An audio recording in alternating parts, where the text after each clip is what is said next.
Okay, അപ്പൊ നിങ്ങൾ രണ്ടുപേരും ഒരുമിച്ച് ഇങ്ങനെ ഒരു ഇന്റർവ്യൂവിന് വന്നിരിക്കുകയാണ്. ശരിക്കും ഒരു യൂട്യൂബ് ചാനലിന്റെ ഇന്റർവ്യൂ ഒക്കെ ആയിരുന്നെങ്കിൽ അതിന്റെ ടൈറ്റിൽ വന്നേനെ സീരിയലിലെ ബദ്ധശത്രുക്കൾ നേരിട്ട് കണ്ടപ്പോൾ എന്ത് സംഭവിച്ചു എന്നുള്ള രീതിയിലൊക്കെ.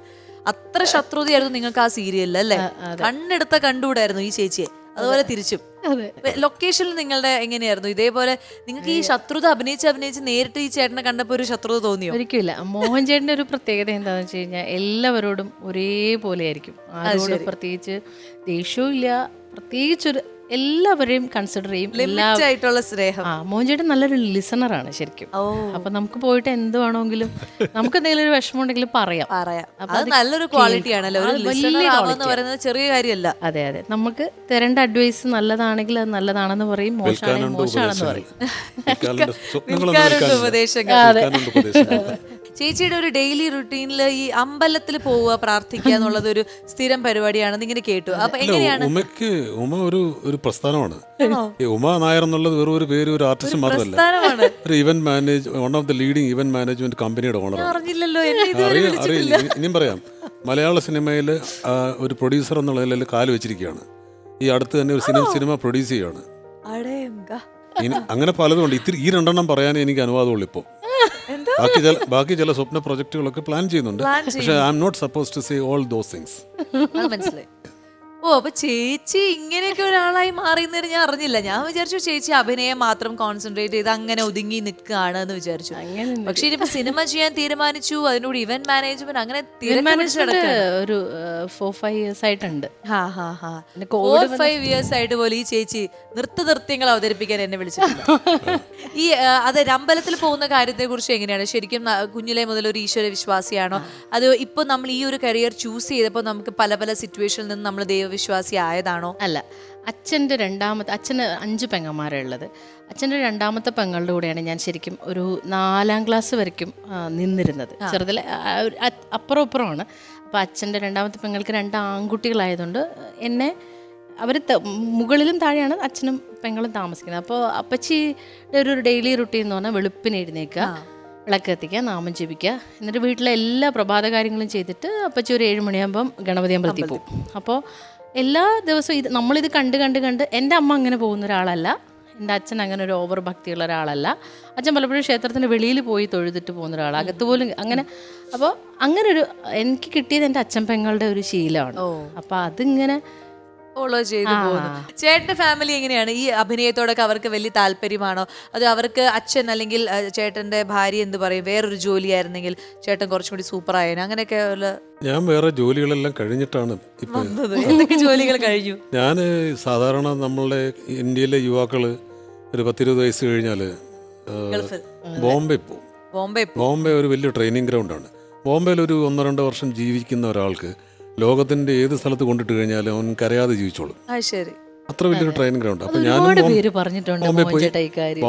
ശരിയാണ് ഒരുപാട് പേര് എക്സ്പീരിയൻസ് ഷെയർ ചെയ്തിട്ടുണ്ട്.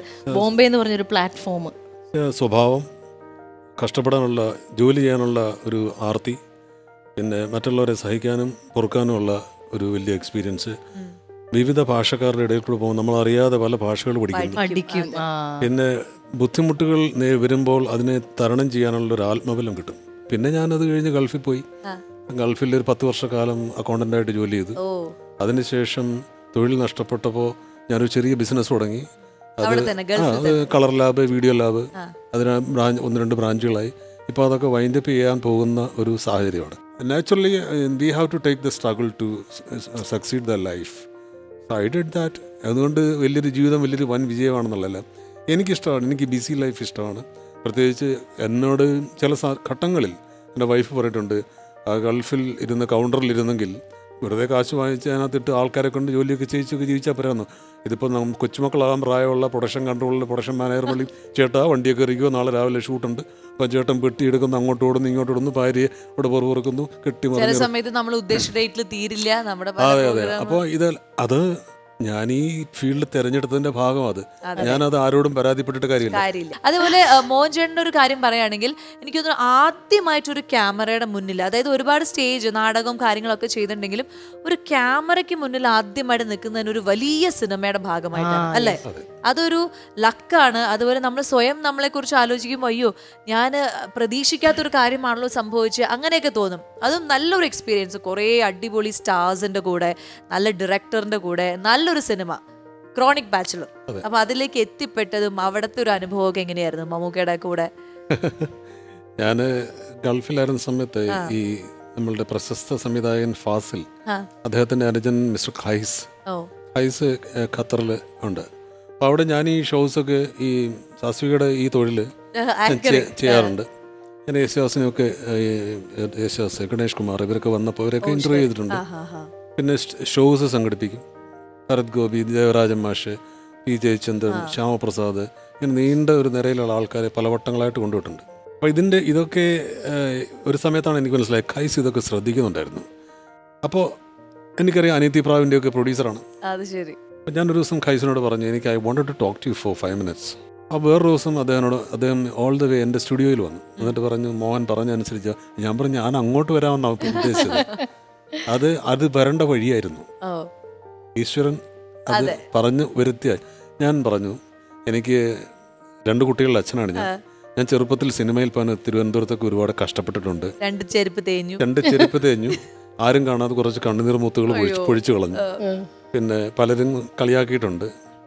എനിക്ക് തോന്നുന്നു ഞാൻ പറഞ്ഞ കാര്യങ്ങൾ അദ്ദേഹത്തിൻ്റെ ഹൃദയത്തിൽ പതിഞ്ഞു. കുറേ നാളുകൾക്ക് ശേഷം സത്യം പറഞ്ഞു കഴിഞ്ഞാൽ, ഞാനൊരു മീറ്റിങ്ങിൽ പ്രസംഗിക്കാൻ ഇങ്ങനെ ഒരു കാർ ഇട്ടിട്ട് ഗ്രൗണ്ട് ക്രോസ് ചെയ്ത് ബിൽഡിങ്ങിലേക്ക് പോകുമ്പോൾ എൻ്റെ കൂടെ കാസർഗോഡ് സ്വദേശിയായിട്ടുള്ള KMCCയുടെ ഒരു ജനറൽ സെക്രട്ടറി ഉണ്ട്. ഒരു പയ്യൻ ഇങ്ങോട്ട് വന്നിട്ട് എന്നോട് പറഞ്ഞു, മോനേട്ടാന്ന് വിളിച്ചു. അപ്പോൾ ഞാൻ അപ്പോൾ എൻ്റെ കൂടെ ഉള്ള ആൾ നടന്നങ്ങ് പോയി. എന്നോട് ചോദിച്ചു, ഒരു പരിചയമില്ലാത്തുള്ള മോനേട്ടൻ സിനിമയിൽ അഭിനയിക്കാൻ പോകണല്ലേ? മോഹൻ ചേട്ടൻ അറിഞ്ഞിട്ടില്ല. ഞാൻ പറഞ്ഞു ഇല്ല. അപ്പോൾ അയാളുടെ മുഖം ഡള്ളാവെന്ന് എനിക്ക് ഇപ്പോഴും ഓർമ്മയുണ്ട്. അയാൾ ഡള്ളായിട്ട് പറയാണ്, മോനേട്ടാ നിങ്ങളെ പോലെയുള്ള ആൾ സിനിമയിൽ അഭിനയിക്കാന്ന് പറഞ്ഞാൽ ഞങ്ങൾക്കൊക്കെ ഒരു അഭിമാനമല്ലേ. ഞാൻ നാനായുടെ സെൻട്രൽ പേജിൽ ഇന്നലെ കണ്ടു. സെൻട്രൽ പേജിൽ 2-3 വലിയ പടം വെച്ചിട്ട് സെൻട്രൽ പേജിൽ മോഹനേട്ടൻ മാത്രമേ ഉള്ളൂ. നിങ്ങൾ പിന്നെ പുതിയൊരു സിനിമയിൽ വില്ലനായിട്ട്, മമ്മൂട്ടിയുടെ വില്ലനായിട്ട് അഭിനയിക്കാൻ പോകും. എനിക്ക് ഭയങ്കര ഡിലേ ഓൺ ചെയ്ത് കേൾക്കുന്നതിനോട്ട് ഇവിടുത്തെ യഥേഷ്ടം അവിടെ ഇവിടെയൊക്കെ സിനിമാ മാസികൾ കിട്ടത്തില്ല. നാനാ കിട്ടുന്ന ഒരു കടയുണ്ട്. പിറ്റേ ദിവസം രാവിലെ 10 മണിക്കോ തുറക്കത്തുള്ളൂ. 10 മണിക്ക് അവിടെ പോയിന്നത് വാങ്ങിച്ച് എൻ്റെ കാറയിൽ ഇരുന്നെ നോക്കിയപ്പോൾ സത്യം സംഭവം ശരിയാണ്. അപ്പം ഞാൻ എൻ്റെ സ്റ്റുഡിയോയിലെ മാനേജറോട് പറഞ്ഞു, ഇത് കണ്ടോ? എന്നിട്ടും എനിക്ക് സിനിമ പേടിയാണ്. എനിക്ക് ഇത് സത്യമാണോ മിഥ്യയാണോ? പിന്നെ ഞാൻ വൈഫിനോടും വിളിച്ചു പറഞ്ഞു. അങ്ങനെയാണ് എൻ്റെ സിനിമ തുടങ്ങുന്നത്. അതായത് ആ പടം ചേട്ടന്റെ ആഗ്രഹം പോലെ തന്നെ ശരിക്കും ഒരു സൂപ്പർ ഹിറ്റ് മൂവി ആയിരുന്നു. അതിലെ സീനുകളാണെങ്കിലും ക്യാരക്ടേഴ്സ് ആണെങ്കിലും ഈവൻ ചേട്ടൻ ചെയ്ത ക്യാരക്ടേഴ്സ് ആണെങ്കിലും ഇന്നും ആൾക്കാരുടെ മനസ്സിൽ ഇങ്ങനെ നിറഞ്ഞു നിൽക്കുന്നത്. കുന്നംപുറത്ത് നീലകണ്ഠൻ, അതെ, ആ ഒരു രൂപം എല്ലാം ആളുകളുടെ മനസ്സിൽ ഇപ്പോഴും നിൽക്കുന്നതാണ്. പിന്നീട് അതേപോലെ ഒരു സ്ട്രോങ് ക്യാരക്ടർ ആയിട്ട് തിരിച്ചു വരാൻ, അത്ര ഒരു സ്ട്രോങ് ക്യാരക്ടറായിട്ട് പിന്നെ വരാൻ പറ്റിയില്ല അല്ലേ? ഞാൻ സിനിമ 19 ചെയ്തെങ്കിലും പിന്നെ എനിക്ക് തത്തുല്യമായിട്ടുള്ള ഒരു ക്യാരക്ടർ ചെയ്തില്ല. അതിനകത്ത് ഒരു റീസൺ ഞാൻ കാണുന്നത്, ആ സമയത്ത് ഒരുവിധപ്പെട്ട എല്ലാ സംവിധായകരെയും ഞാൻ നേരിട്ട് പോയി ഒന്ന് രണ്ട് പേര് എന്നെ അതിൽ ഹെൽപ്പ് ചെയ്തു. ജോഷി സാർ ഉൾപ്പെടെയുള്ള എല്ലാവരെയും പോയി കണ്ടു. അപ്പോൾ പലരും ഷാജി കൈലാസിനെ പോലെയുള്ള ആൾക്കാർ, വിജി തമ്പി സാറിനെ പോലെയുള്ള ആൾക്കാർക്ക് പറഞ്ഞത്, നിങ്ങൾ വലിയൊരു ക്യാരക്ടർ ചെയ്ത് നിൽക്കുന്ന ഒരു സമയമാണ്. അതൊരു വലിയ പ്രശ്നമാണ്. അപ്പോൾ എൻ്റെ സിനിമയിൽ അത് തരക്കെട്ടില്ലാത്തൊരു റോള് നിങ്ങളെ കൊണ്ട് ചെയ്യിച്ചു കഴിഞ്ഞാൽ അത് നിങ്ങൾക്കും കുഴപ്പമാണ്, എനിക്കും ശരിയല്ല. സിദ്ദിഖ് ഇത്ര നല്ലൊരു വേഷം തന്നതല്ലേ, അപ്പൊ ഞാനൊരു മോശം വേഷം നിങ്ങൾക്ക് ഇങ്ങനെ തരും. അങ്ങനെ എന്റെ കാര്യത്തിൽ ഏതാണ്ട് ഒരു തീരുമാനമായി. ചേച്ചി ഏതായാലും ചേച്ചിയുടെ മകളുടെ കല്യാണമാണ് ചേച്ചിയുടെ ഇപ്പൊ അടുത്തിടയിലത്തെ ഏറ്റവും സന്തോഷമായിട്ടുള്ള ഒരു ആഘോഷം അല്ലെങ്കിൽ ഒരു വിശേഷം അല്ലെ? സോ എന്തായിരുന്നു മകളുടെ കല്യാണത്തെ കുറിച്ചിട്ട് അമ്മ എന്ന നിലയിൽ പ്ലാൻ ചെയ്ത പോലെയൊക്കെ ഭംഗിയായിട്ട് നടത്താൻ സാധിച്ചു? കല്യാണം അല്ല, ആക്ച്വലി എൻഗേജ്മെന്റ് ആണ്. കല്യാണം 2-2.5 വർഷം കഴിഞ്ഞിട്ടേ ഉള്ളൂ. അപ്പം മോൻ വെളിയിലേക്ക് പോയിട്ട് വന്നതിന് ശേഷമേ ഉള്ളൂ. അപ്പോൾ പോകുന്നതിന് മുൻപായിട്ട് എൻഗേജ്മെന്റ് വേണം എന്നുള്ള ഒരു ഇതുകൊണ്ടാണ് വളരെ സന്തോഷത്തോടെ ആയിരുന്നു. പിന്നെ 25 പേരെ പങ്കെടുപ്പിക്കാൻ പറ്റുള്ളൂ എന്നുള്ള ലിമിറ്റ് ഉണ്ടായിരുന്നു. പക്ഷെ ആ 25 പേരിൽ ഒരാൾ ഞാനാണ്. അതെ, അത് ഞാൻ കണ്ടു. യൂട്യൂബിൽ ഞാൻ കണ്ടു കളിവീട് ടീം മൊത്തമായിട്ട് ആഘോഷിച്ച് ചേട്ടന് ഡാൻസ് അതെ അതെ അതെ എല്ലാവരും ഉണ്ടായിരുന്നു.